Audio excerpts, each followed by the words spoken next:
Hello, beautiful friends. It's Erika. Today's video is going to take a look at the initial stages of union and what's going on for the divine masculine.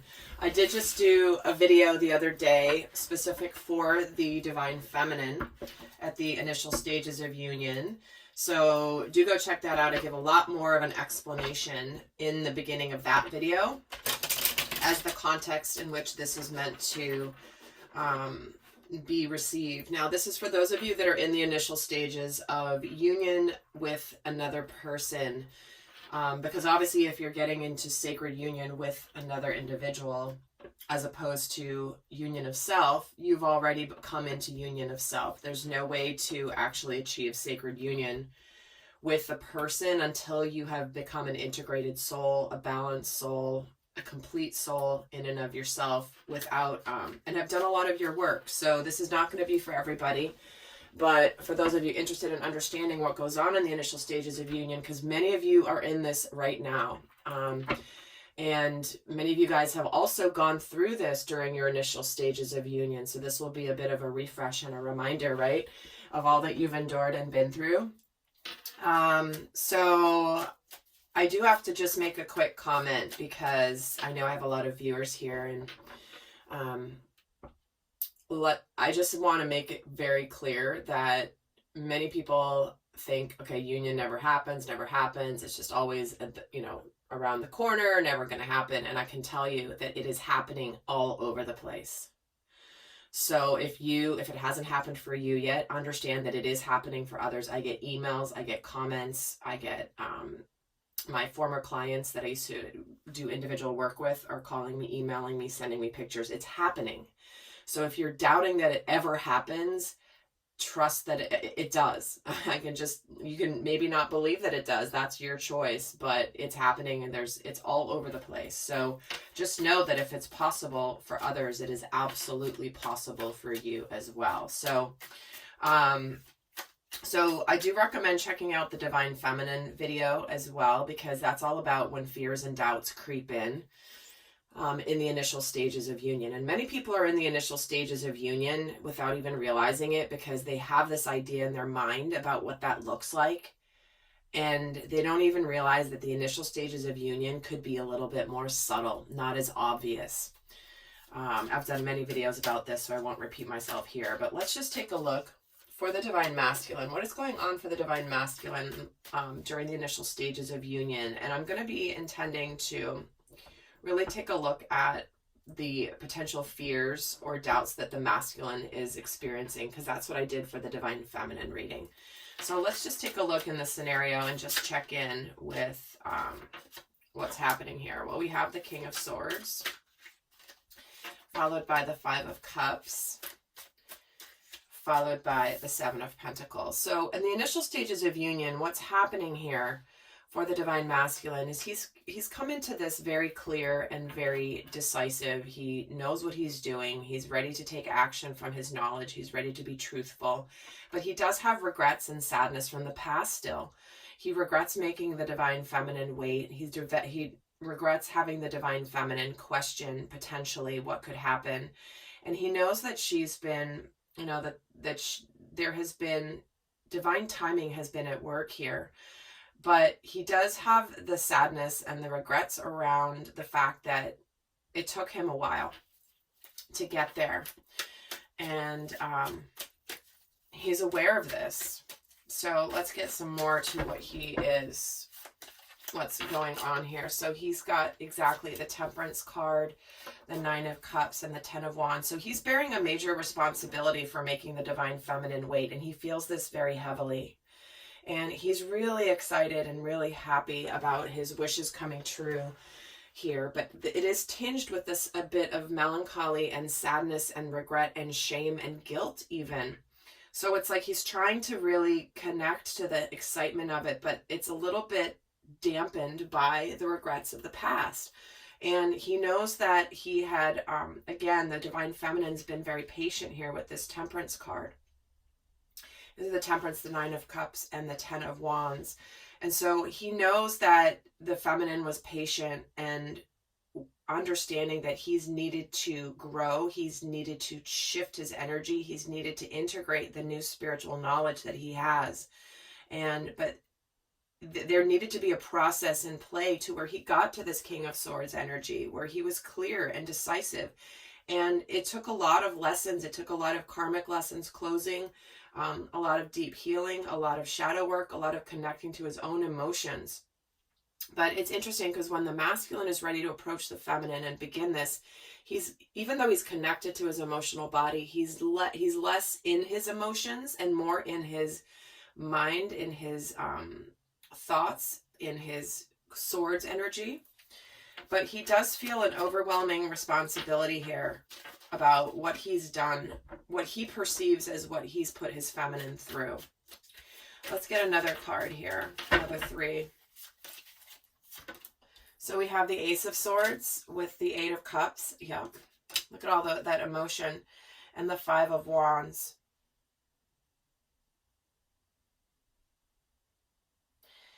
So again, he has this new beginning. He has his clarity, he has his truth. He has been victorious over his spiritual lessons, but he has sadness and regrets for having walked away from the divine feminine. He has, look at what here's in the middle. It's more in like the present energy. It's all the emotions. So he starts off the journey of initial stages of union being very clear, but then he immediately connects to his feelings.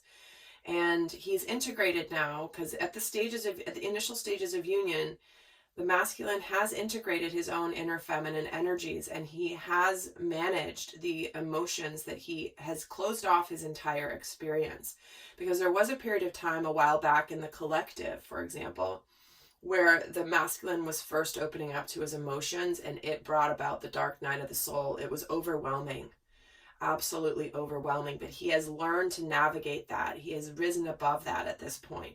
But he does immediately, once he's clear and decisive about this forward movement, he does deal with some of the more difficult emotions that he has caused, not only himself, but the feminine.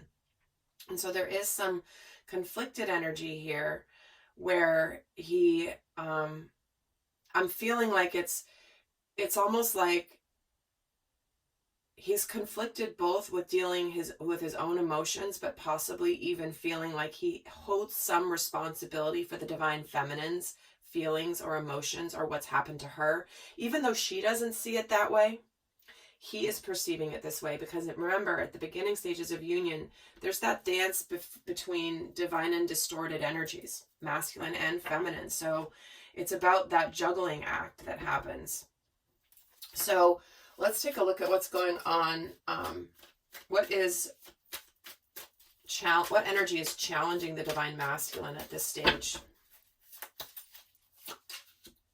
We have, the 5 of Pentacles, the Hanging Man, and the Death card. So what's challenging him is the fact that he got caught up in this waiting game, or the divine feminine. He didn't know how to get out of the worthiness trap. And he got himself tangled into situations that were to teach him that he is worthy. But in the meantime, it caused a delay. It caused things to be on pause as he was trying to struggle to get out of this feeling of unworthiness. And for some of them, the energy challenging it was really challenging him at this stage is really the understanding that the past is in the past with this Death card, and that it's time for it to be just done. The past is the past. What got you to today is what got you to today. There's no need to live it, to relive it, or to talk about it all the time. It's like, he's having a hard time putting that to bed. Let's see what energy is supporting him at the initial stages of union. We have the King of Cups, the Knight of Pentacles, and the 9 of Pentacles. So what's supporting him is his emotional maturity. The fact that he's very sincere with his approach to the feminine. He's taking things slowly. The fact that he has gotten to where he's in a good place on his own, being single, being unencumbered by other things.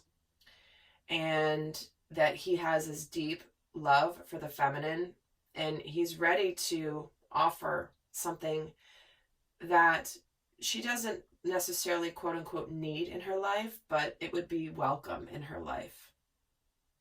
Because she's good on her own with this Nine of Pentacles, and this is a female here. But this energy of being good and solid on your own, which is why this 9 is here as well, because the 9s are energies of solitude. It's like coming in clean without any of the attachments. So let's see what's going on in his headspace. What is he consciously going through in his mind regarding the initial stages, at the initial stages of union? He's got 4 of Wands, beautiful. The 3 of, so sweet. Oh my gosh, 3 of Pentacles. And then lastly, we have here the Devil. So consciously what's happening for him is he wants the energy of stability and success and manifestation. This can be a card of marriage and home and family. He wants that stability. He wants to work together with the feminine. He could very much at this stage be holding back his attraction and his passion for the feminine because he's wanting to be the Knight of Pentacles. He's wanting to be chivalrous. He wants to be honoring of the divine feminine because he knows that he has not honored her the way she deserves to be honored in the past. And so he's extra holding back with his with his passion because he doesn't want things to rush too quickly. And so he's holding that back, and he's doing this consciously. It's like, okay, no, like we have plenty of time for that. And let me actually get another card on the Devil energy. The Moon. Yeah, he's so attracted to the feminine. He could be dealing still with some fears, though, and some illusions. Where he could be, because the Moon and the Devil can indicate illusions or things not seen or things that have power over you. So I'm getting a double message with this Devil and the Moon. But it's like he's battling this. He knows he wants this. He's ready to work together with the feminine. And he knows consciously that together with the feminine, he can conquer these. Or at least he's about to know this, because this is what happens in those initial stages. So, and interesting, the Fool just flipped around. I'm going to put him back in because I hadn't asked a question yet. He just wanted to peek out and say hello. I will be doing an extended where we're going to go more in depth into what lesson is coming in for the masculine at these stages, what shadow aspects could be impacting him, the guidance and how to transmute those shadow aspects so he can stay on path and on track, and also showing what's on the other side of this stage of the journey. So that's all going to be the extended, if this is resonating for you. So you're interested in going more in depth. But where is the masculine in his heart space at this stage? Here he is, the Sun. He is in his masculine energy and everything is so bright. He feels so good. And here's the Hierophant. Wow. He knows he's spiritually aligned. He knows this is where he is meant to be, where he is supposed to be, and where he has a responsibility spiritually to be. And here's that Ace of Wands. There's that passion, see? He knows he's on track spiritually, and he's lit up. He is absolutely very connected energetically to the divine feminine. This is beyond just sexual attraction. There is a passion and an energy between divine masculine and feminine that goes far beyond just that. Certainly it's a piece of it, but this is your spirit. You're inspired, you're motivated, you're creative, you are energized, you are on fire for the passion in your life. So absolutely beautiful here. Okay, so Hope that helps to get a bit of a glimpse as to what's going on for the Divine Masculine in the initial stages of union. I am going to be going more in depth in the extended, but for those of you not going on to the extended, I'm going to leave you with a piece of guidance here.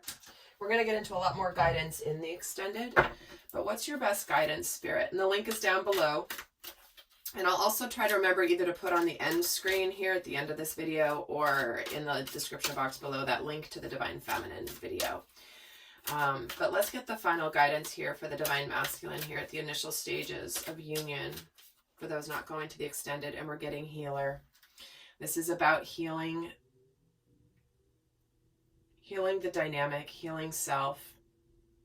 You have powerful healing gifts. Typically it's the Divine Feminine that is connected with the energy of the healer, but the masculine has that ability within him too. And so this is just saying that during this stage, there's a lot of healing that does happen. So there may be some triggering, but remember, you're working together with the feminine. You're a team now. You are both integrated souls that are not making the other person responsible for your happiness. And in that element of teamwork, you have the ability to do massive healing. There's only so much healing you can do on your own. And therefore, at this initial stage, it's important to remember that there is more healing that happens between you two. So to stay on track with that as the intention, and with the understanding that you do have the ability to heal whatever happened in the past, okay? Because that's clearly what's on the mind for the Divine Masculine at this stage. So with that, guys, I hope that was helpful. I'm heading over to do the reading for the extended. And until next time, I send you much love. Bye.